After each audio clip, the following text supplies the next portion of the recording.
Shalom saudaraku yang dikasihi oleh Tuhan Yesus Kristus. Kita jumpa lagi di dalam kasih Tuhan Yesus Kristus. Dan selalu yang menjadi doa dan harapan saya, biarlah berkat Tuhan, kasih, sukacita dan damai sejahtera Allah senantiasa memenuhi kehidupan Bapak Ibu Saudara sekalian. Mari kita siapkan hati kita untuk masuk dalam doa syukur saat ini.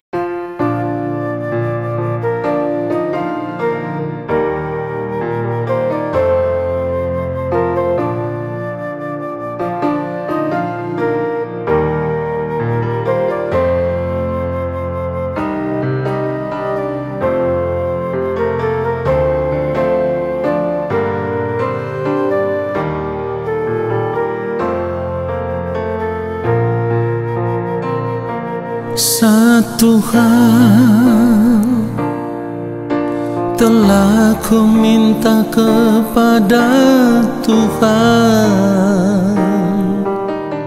itulah yang ku ingini. Satu hal telah ku minta kepada Tuhan, itulah yang ku ingini.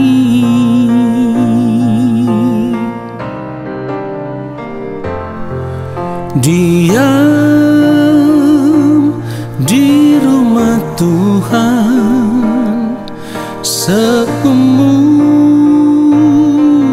hidupku,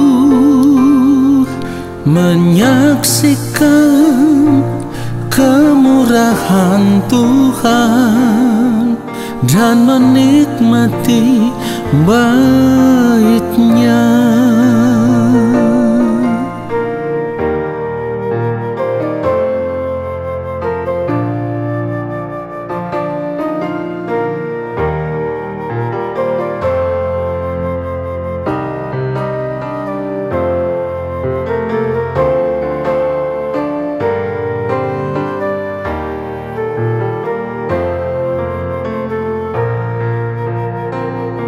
Satu hal telah ku minta kepada Tuhan,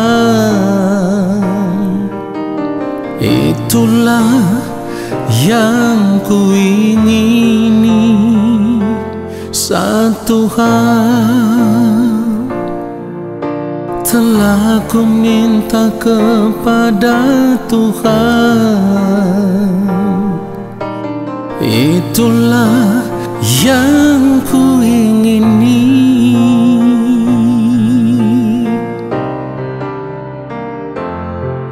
Diam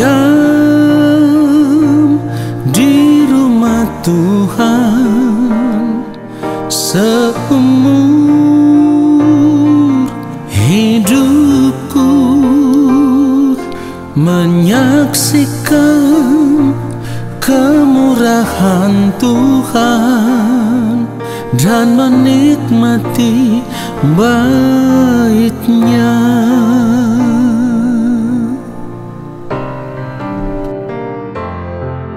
Diam di rumah Tuhan seumur hidupku,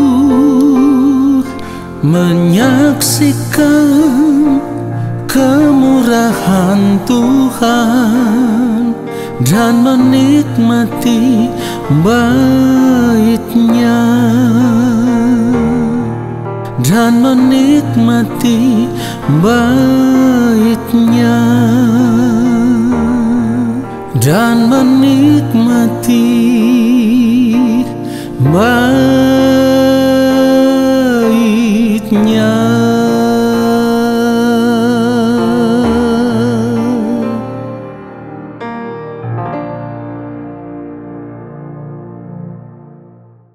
Mari kita berdoa. Bapa yang Maha Kudus, Allah yang Maha Mulia, Allah yang Maha Agung, saat ini kami ada di hadirat-Mu. Kami mau duduk diam di kaki-Mu ya Tuhan, dan kami mau menanti-nantikan firman-Mu. Berbicaralah bagi kami, sebab hamba-Mu ini hanyalah alat. Taruhlah setiap perkataan kebenaran Tuhan di dalam mulut hamba, supaya apa yang hamba sampaikan, itulah kebenaran yang Bapa kehendaki, dan kebenaran itulah yang akan mengubah kami, membentuk kami menjadi pribadi seperti yang Bapa di sorga kehendaki. Di dalam nama Tuhan Yesus Kristus, kami siapkan hati kami untuk kebenaran firman Tuhan saat ini.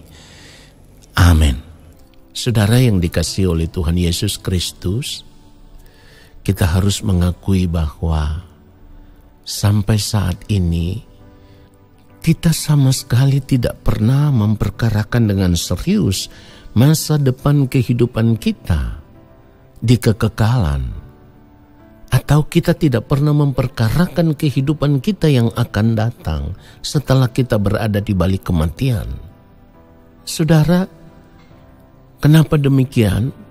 Karena sebenarnya kita masih terus mengarahkan pikiran kita tertuju kepada dunia ini. Kita masih mengikatkan diri kita dengan dunia ini. Kita masih bersahabat dengan dunia ini, sehingga kita tidak pernah dengan serius mau memikirkan kehidupan kita yang akan datang. Padahal seharusnya memperkarakan kehidupan kita yang akan datang di kekekalan itu adalah persoalan hidup yang utama dan terutama. Kenapa demikian?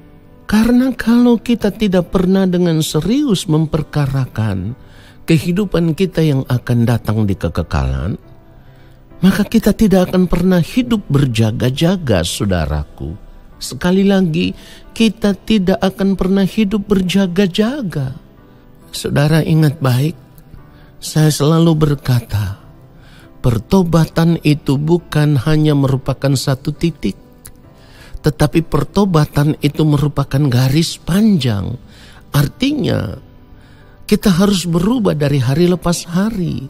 Orang percaya yang mau terus berubah dari hari lepas hari, mau terus belajar akan kebenaran Tuhan, berusaha untuk mengerti apa yang baik, yang berkenan, dan yang sempurna, lalu hidup hanya untuk melakukan kehendak Allah Bapa di sorga.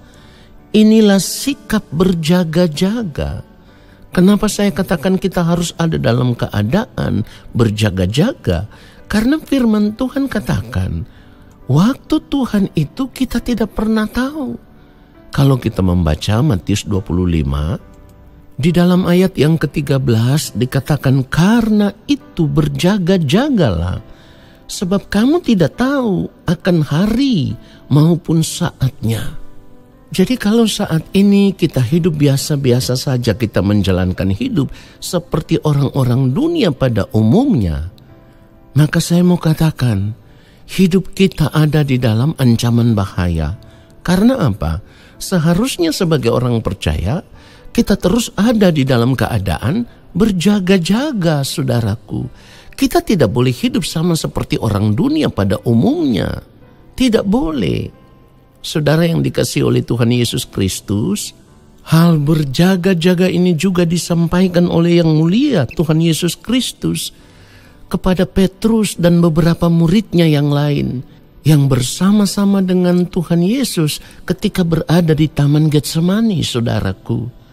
Kalau kita melihat kebenaran firman Tuhan di dalam Matius pasal 26 ayat 41, firman Tuhan katakan, berjaga-jagalah dan berdoalah supaya kamu jangan jatuh ke dalam pencobaan. Roh memang penurut tetapi daging lemah. Saudara perhatikan itu. Jadi sebagai orang percaya setiap saat kita harus ada dalam keadaan berjaga-jaga. Karena apa? Karena daging kita ini seringkali berusaha keras untuk menguasai seluruh hidup kita. Itulah sebabnya firman Tuhan katakan, roh memang penurut tetapi daging lemah. Nah, kita saat ini ada di dunia ini, di mana saat ini setiap hari kita bisa melihat Dunia terus menawarkan berbagai kesenangan hidup yang bisa kita nikmati.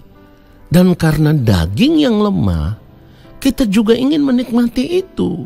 Pada akhirnya fokus kita, pikiran kita, hati kita, semuanya ditujukan kepada kesenangan hidup yang dunia tawarkan itu. Dan sesungguhnya itulah yang akan membuat kita terikat dengan dunia ini. Itulah yang akan membuat hati kita jatuh cinta kepada dunia ini. Itulah yang akan membuat kita semakin akrab bersahabat dengan dunia ini. Padahal firman Tuhan katakan kita tidak boleh bersahabat dengan dunia ini. Sebab jika kita mengikat persahabatan dengan dunia ini, hal itu sama dengan kita menempatkan diri kita sebagai musuh Allah. Firman Tuhan katakan itu, saudaraku, persahabatan dengan dunia adalah permusuhan dengan Allah. Saudaraku, saya selalu mau mengajak kita berpikir dengan cara pikir yang sederhana, dengan hati nurani yang jujur. Kalau kita menempatkan diri kita sebagai musuh Allah, pertanyaannya sekarang, apakah Allah akan mengizinkan musuhnya ada di dalam kerajaan Allah? Coba kita berpikir dengan hati nurani yang jujur. Padahal kita tahu di dalam kerajaan Allah tidak ada cacat, celah. Saudara, oleh sebab itu kita tidak boleh menjadi orang yang bodoh, ya. Jadi kalau yang mulia Tuhan Yesus berkata, berjaga-jagalah dan berdoalah supaya kamu jangan jatuh ke dalam pencobaan, maka mari kita periksa hidup kita. Saat ini kita ada dalam keadaan berjaga-jaga atau tidak?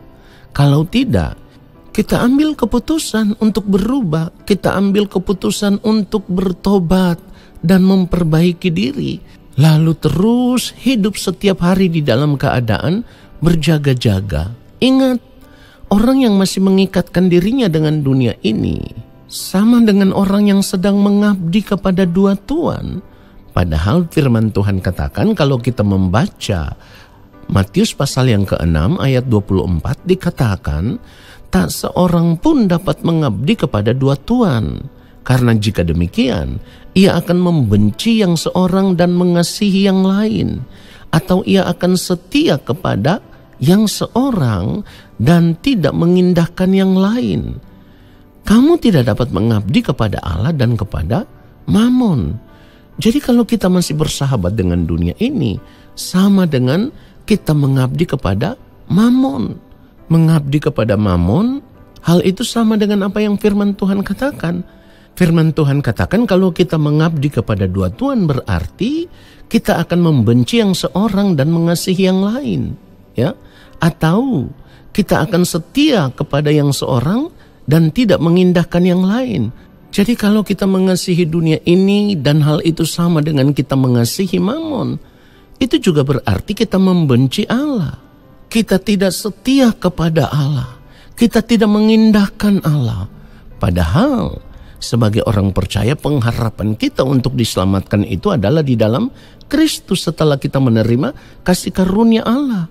Tetapi kalau kita mengabdi kepada Mamon, kita setia kepada dunia ini, kita mengasihi dunia ini, kita tidak mungkin diterima oleh Allah di dalam kerajaannya. Sekalipun kita mengaku kita orang percaya, sekalipun kita mengaku kita orang Kristen, sekalipun kita mengaku kita anak-anak Tuhan.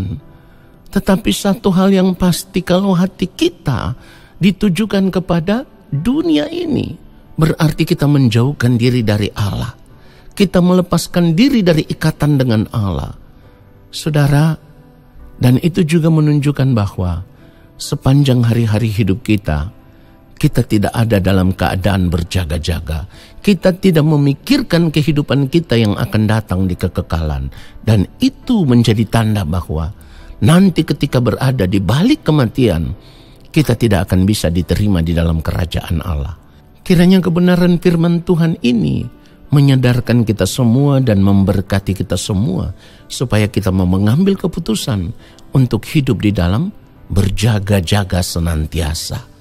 Mari kita berdoa. Bapa yang Maha Kudus, Allah yang Maha Mulia, kami bersyukur untuk kebenaran firman-Mu ya Tuhan.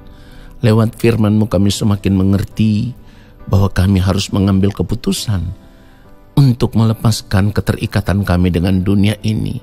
Kami harus mengambil keputusan untuk tidak lagi bersahabat dengan dunia ini. Dan kami mau berjuang untuk tetap ada dalam keadaan berjaga-jaga senantiasa.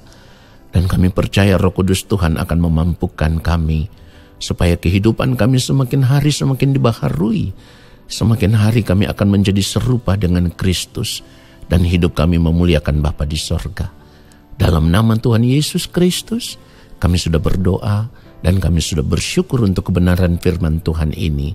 Dan saat ini kami semua mengangkat tangan di hadapan Bapa di sorga. Kami percaya Engkau akan menurunkan tangan dan memberkati kami. Turunlah atas kehidupan kami segala berkat kasih karunia daripada Allah Bapa di sorga. Rahmat cinta kasih yang berlimpah-limpah dari Gembala Agung yang mulia Tuhan Yesus Kristus, di dalam persekutuan yang manis dengan Roh Allah yang kudus, menyertai langkah hidup kami dan memberkati kami sekarang dan sampai selama-lamanya. Amin. Saudaraku, terima kasih sudah mengikuti doa syukur hari ini. Sampai jumpa dalam doa syukur besok hari. Tuhan Yesus memberkati kita semua. Shalom.